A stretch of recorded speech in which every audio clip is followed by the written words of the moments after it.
Cold showers, I have a love-hate relationship with them. I think they're great for you, but they are, so hard to do. And I mean, they've gotten cheaper, but they've been expensive up to this point. Especially when I was at the height of my anxiety journey. I don't even my healing journey. When these things that were happening to me, these episodes that I came to find out later were panic attacks. When they were happening to me, I didn't have really any place to turn because I had no reference for what was going on. I mean, I figured like, I why would I be why would these be panic attacks? I didn't think I was an anxious person. Didn't think that I was stressed. Turns out I was, and my body only had one way to tell me, and that was to paralyze me with dizzy spells and racing heartbeat and an impending sense of doom. It was just terrible. But one of the things that I tried during that time that was actually very effective was cold showers. I wanted to do like a cold plunge or a cold bath, but didn't have access to like that amount of ice.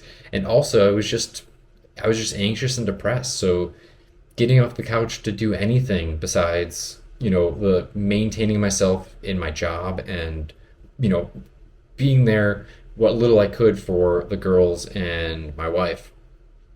So jumping into a cold shower some days was just not on the list of things that I was capable of. And at the time, I felt a lot of shame and a lot of guilt around that, even though when I was able to do that, especially during panic attacks, it halted them immediately. And it halted them for, 4 to 12 hours at a time. One of the only downsides is you can't really do that. It's not a technique you can use if you're like at work or, in the middle of a conversation with your bank teller or whatever, something like that.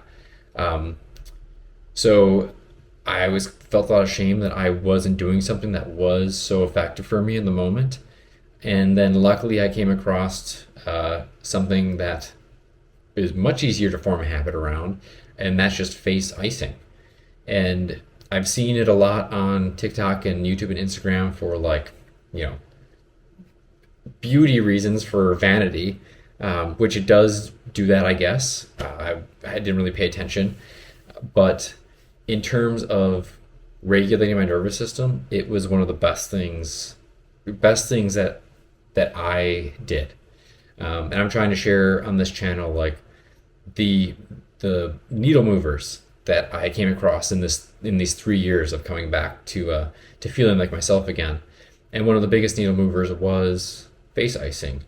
And it was funny because we went on vacation and we were living in an apartment at the time, and I had no idea that our fridge or our freezer made ice, and it hadn't made ice. We were there for probably 4 or 5 months.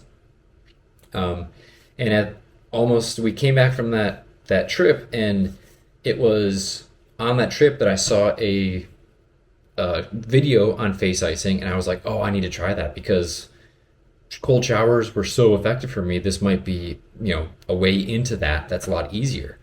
And we got back and opened up the freezer to get ice cream or something, and there was just tons of ice in the ice maker. So we don't know what happens. I know for like 2 or 3 days after we got back, I was like, oh no, we're gonna have to call maintenance because the fridge is making a weird noise. It sounded like it was gonna die. Something we had never heard before. Turns out it was just making ice.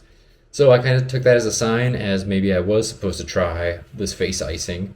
So I started doing that in the morning after my meditation, and one, it definitely helps you wake up, and two, it was like an all day calm. And then I started also implementing it if I came back and I was a little overstimulated and felt panicky.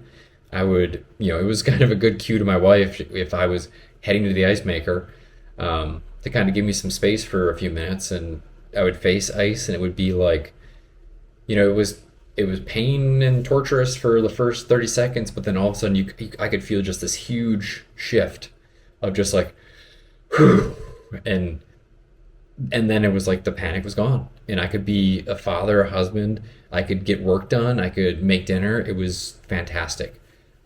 So I kept doing that, and that was right at the tail end of, well, like middle to tail end of my healing journey, I'm still on it. I shouldn't say tail end. So it was recent, is what I'm trying to say. And it's now something I do when I need it for maintenance. I did it every day for maybe 2 or 3 months. And then, sometimes it was 3 or 4 times a day, depending on how panicked or anxious I was that day.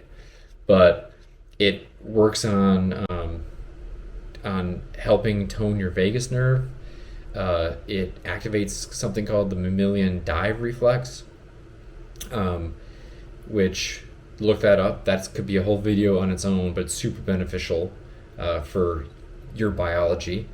And it just helps with all of the cranial nerves in your face. Helps you cool down. It helps with all the symptoms of a panic attack, like my face would get flush and heartbeat would go up, and it's also just a pattern interrupt. Like you can't focus on anything except for the ice water when your face is in the ice water. I would just fill a Pyrex bowl with ice and water. I got to the point where I was putting on an Amazon $3 nose plug for like swimmers, because that's the only thing is when you're face down in the bowl of water, sometimes the water will, if you like swallow wrong or something like that, it'll go up into your sinuses, and it's just kind of distracting, and it just allows you to stay in the water longer, at least for me, if my nose was plugged. It's super easy to do, super effective. I suggest, like I said, I think anytime you're feeling stressed or anxious, even if you don't have an anxiety issue, like maybe it was just a hard day, it's like that might be a great thing for every human to implement into their lives as like a maintenance thing for their nervous system. Try it out. You might feel better. It helped me tons. And let me know what you think.